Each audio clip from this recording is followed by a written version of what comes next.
ikaze nanone kuri wowe ukurikira ibiganiro bikugeraho ahangaha kuri MC Tiger the Great. Ahangaha rero uhasanga amakuru agiye atandukanye y'ibyamamare. Reka uyu munsi tuganire ku kintu kimwe, reka tuganire kuri iyi sama twese dutegerezanyije amatsiko, cyane ko iyi sama izaba igizwe n'ibitaramo byinshi bigiye bitandukanye, harimo nk'icyo Bruce Melody azakorana na The Ben bise The Summer Country Tour, akabamo igitaramo kiri kuzenguruka ibihugu byose byo muri Afrika. Ubwo icyo ni igitaramo cya Diamond Platnumz yakise Retro Tour. Iki ngiki rero nacyo biteganyijwe ko kizagera mu Rwanda muri iyi sama, ariko nanone muri iyi sama harimo icyo bita Iwacu Muzika Festival.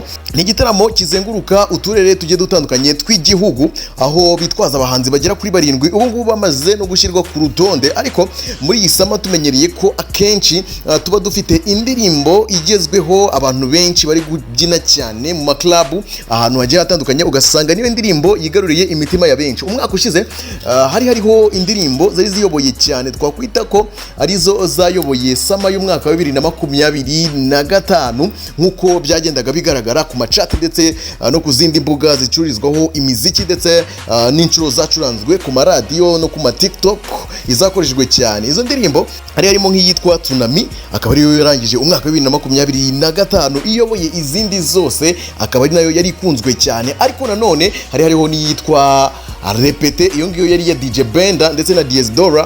Ubwo abo bahanzi nabyita ko ari bo bonyine babashije kuba bakwigarurira umwaka wa 2025 bidasubirwaho, bikarangira ari bo bayoboye sama ya 2025. Kugeza ubu ngubu haribazwa ngo ese ninde turinjirana muri sama muri uyu mwaka wa 2026. Abantu benshi bakomeje kubyibaza cyane, kuko kugeza ubu ngubu turi mu kwezi kwa gatanu, tugiye kwinjira mu kwezi kwa gatandatu, tugiye kwinjira muri sama. Kugeza ubu hamaze gusohoka indirimbo nyinshi zigiye zitandukanye zasohotse mbere y'ukwezi kwa gatanu, ariko nizasohotse mu kwezi kwa gatanu. Ariko kugeza na n'ubu ngubu ntabwo twabona indirimbo iri kubasha kwigarurira imitima y'abanyarwanda ngo ibagume mu matwi, kubera ko turi kumva indirimbo imwe tukayikunda, hanyuma hagahita hasohoka indi ndirimbo niyo tukayikunda, bikarangira ya yindi ivuyeho igahita inava hit. Reka tubyite ko imwe iri kuza ikazimya indi. Kugeza uyu munsi abantu baribaza ngo ese nihe ndirimbo turinjirana muri sama tuzabyina muri ibi bitaramo byose dutegereje. Kugeza ubu hamaze gusohoka indirimbo zigera kuri 15 zose z'abahanzi bakomeye hano mu gihugu cy'u Rwanda, kandi zanakunzwe cyane. Ariko kugeza ubu ngubu nta ndirimbo nimwe yari yasohoka ngo igume kuri top, izindi zose zize ziguma inyuma, ahubwo zose imwe igasohoka, iri gusohoka tukayikunda uyu munsi, indejo yasohoka nayo ikaza ari hit cyane. Kubera iki aba bahanzi bose bari gukora cyane? Buri wese rero nta yindi mpamvu ashaka kwigarurira iyi sama ya 2026 ngo aba ari we muhanzi ufite indirimbo iri gukundwa cyane, ariko bose ntago biri kubahira. Reka duhere ku murongo. Ntago ndazivuga uko zigiye zikurikiranye, ariko ngiye kugaruka ku ndirimbo zigera kuri 15 zimaze kugera hanze kugeza muri uku kwezi kwa gatanu, mu gihe twiteguye kwinjira muri sama. Kwikubitiro reka duhere ku ndirimbo y'umuhanzi Dore. Ni indirimbo imaze kurebwa na 3,700,000. Iyi ndirimbo igisohoka abantu baravuze bati iyi ndirimbo nigiye kuba iya sama neza neza, birarangiye nta yindi ndirimbo izayihiga, iyi ngiyi niyo igiye kutuyobora.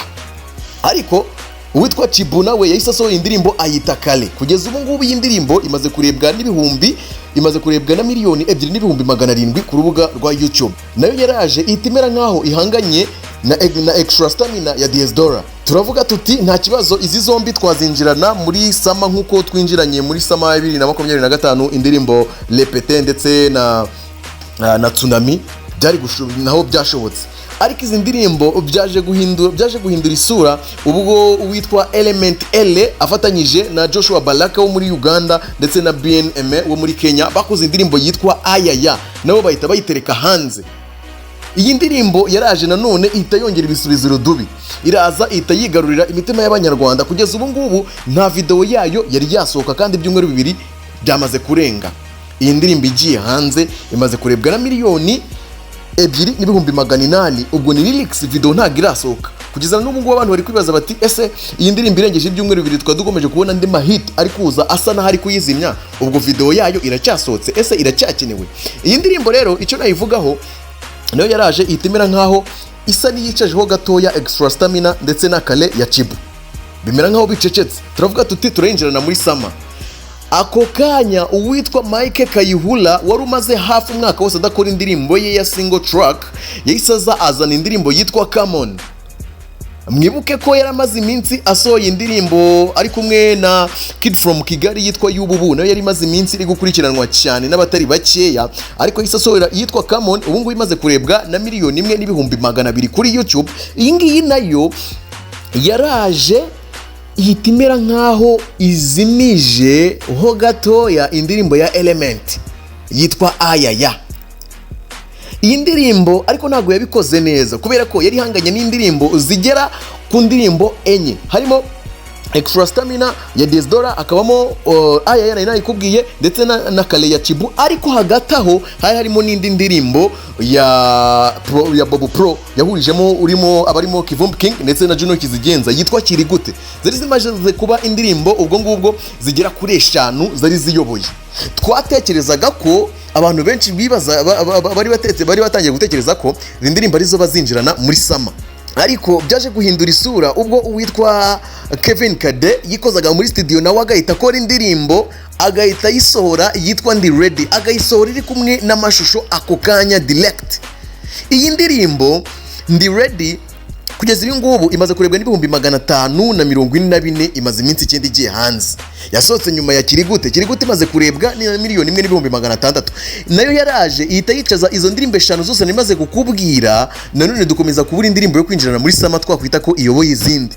Bidaciyemo iminsi myinshi uwitwa Kidi, uyu nguyu umupeti w'Imusanze nawe wakoze indirimbo nyinshi cyane zagiye zikundwa, harimo nka Teta, Idage zakunzwe cyane. Yahise asohora indi benga ayita Solela, nayo iri gukundwa cyane muri iyi minsi. Nayo iba yinjiye mu ndirimbo turi gutekereza ko twakwinjirana muri sama. Mwibuke ko twari dufite indi ndirimbo yitwa Let Me Be ya Elvin Sena yakoreshwemo AI, abantu bari gukomeje gukunda cyane kubera inkuru yayo. Abantu bagendaga batugurwa n'uburyo bayikundaga ariko bagasanga ari AI. Zimaze kuba indirimbo zigera muri 7 hafi aho ngaho, zose tugitegereza ko twakwinjirana muri sama. Nanone uwitwa Chris Easy yahise ateguza indirimbo ashobora kuzasohora. Abantu barategereza bati iyo ndirimbo reka tuyitegereze, ishobora kuba ari izabidukorera, reka tuba turetse kuyivugaho. Uwitwa Line Sano yahise asohora indirimbo yitwa Ntibikunda, nawe yaramaze igihe atari gukora. Iyi ndirimbo nawe iri gukundwa n'abatari bake. Iyo ni indirimbo iri gutekerezwa ko yakwinjiranwa muri sama. Hanyuma ariko nanone uwitwa Bushali yari yateguje album yitwa Shidomno. Iyi ngiyi ahita akoraho indirimbo yitwa Marira yamaze no kuyisohora iri hanze, yakoranye n'uwitwa Ariel Wise. Aba bombi basanzwe bakorana indirimbo zikagenda neza nk'iyo bise Umwari bahuriyemo nanone ubushize mu myaka yatambutse, Ariel Wise akiva muri Symphony agikunzwe cyane. Hanyuma izo ndirimbo zose ziracyari guhanganira umwanya wo kuyobora izindi zose muri iyi sama. Noneho kugeza ubu ngubu reka nkubwire indirimbo noneho zaje zigahita ewan zibivangavanga tukabura iyo dukunda niyo tureka. Uwitwa Chris Easy yagize atya ahita asohora indirimbo ye ayishyira kuri Spotify ari kumwe na Utanice. Uyu ni umukobwa uri kwinjira mu muziki, bahise My Mind. Video yabo agachallenge kabo gatoya kabaye viral kuri TikTok. Abantu bari kuvuga bati iyi niyo ndirimbo ya sama, iyi ndirimbo turayitegereje cyane kubera ko bayisohoye mu buryo bw'amajwi ariko ntabwo yari yasohora video yayo, kandi turabizi neza ko Chris Easy kuri video ye rwose aba ari definitely good, ntabwo ibishidikanwaho, iba ari nziza. Iyi video ye abantu bari kuvuga bati uwitwa Blues Melody ko yamaze gushyira indirimbo yitwa Détail cyangwa se Détail hanze, ubu ngubu iri mu buryo bw'amajwi kuri YouTube. Indirimbo ya Blues Melody yamaze kuyishyira hanze ariko nawe atari yakora video. Hagati ye na Chris Easy ninde urigarurira iyi sama naramuka akoze video? Izo ni indirimbo ebyiri ziri guhabwa amahirwe yo kuba zakwigarurira sama. Ariko hagati aho umujene abayitambitsemo yitwa Racine akora indirimbo yitwa Amina. Umutipe ufite ikaramu ityaye, aba influencer baragenda barahaguruka indirimbo ye barayinjoyinga bayivugaho, bamwe bavuga ku magambo yavuzeho, yanavuzemo verse ngo ni gute ntashima Imana, ngo kandi ngo hanzi niyo boss ko utabona yarabashije kubona urugingo. Abantu bakavuga bati ngo Imana yamufashije kubona umugore, ngo nta kuntu rero Racine atashima Imana nawe. Ni indirimbo irimo lyrics nziza n'amagambo meza, ifite na video nziza. Mu gihe iyo ndirimbo iri kuvugisha abantu benshi, uwitwa Kevin ndetse na Bushali bakoze amabara.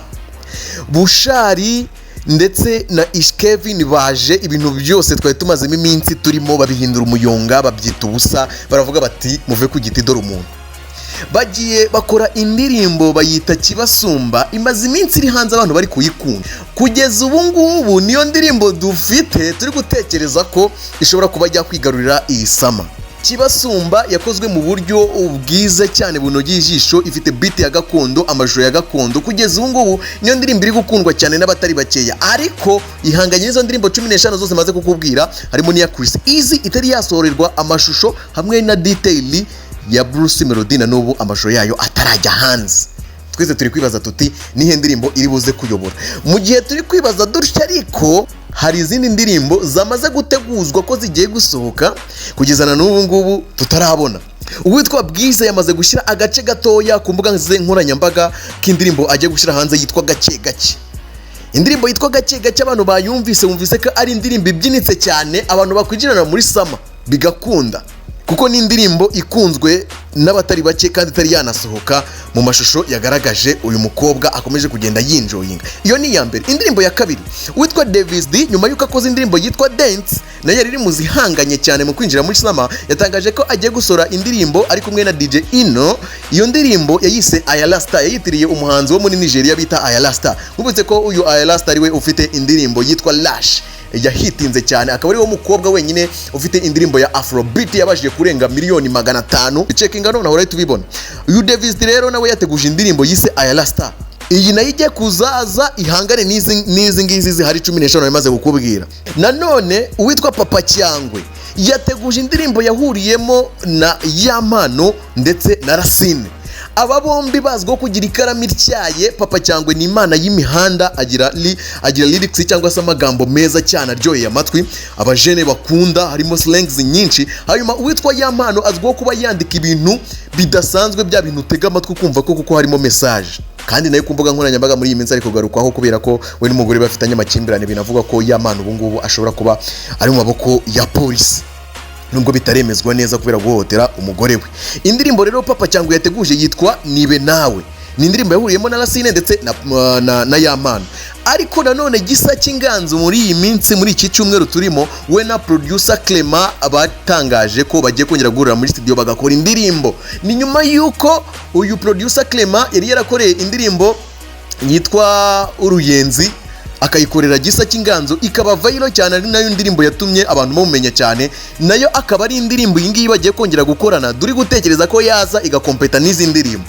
None twese turibaza reka nkwibarize nawe ushize mu nyurabwenge yawe urumva izi ndirimbo zose ari iyihe tuzinjirana muri sama urumva ari he ndirimbo izahiga izindi ikigarurira abantu guturuka muri uku kwezi kwa gatandatu tugiye kwinjiramo ikarenga ukwa 7 ikarenga ukwa 8 ikagenda igatumbagira ikagera mu kwa 12 tukiyinjoyinga tukazayibyina no kuri bonane. Tubwire nawe muri comment. Ndagushimiye cyane wo kurikira ibiganiro byanjye bicanga kuri channel ya MC Tiger the Great. Ubwo reka mbashimire cyane twongere guhura ku munsi w'ejo buri munsi n'ijoro nzajya mbagezaho breaking news cyangwa se ngira kantu mbaganirizaho ku bwenge nk'aka kantu mba nabateguriye babwira indirimbo urumva indirimbo irakomeza kuyobora izindi ari iyihe.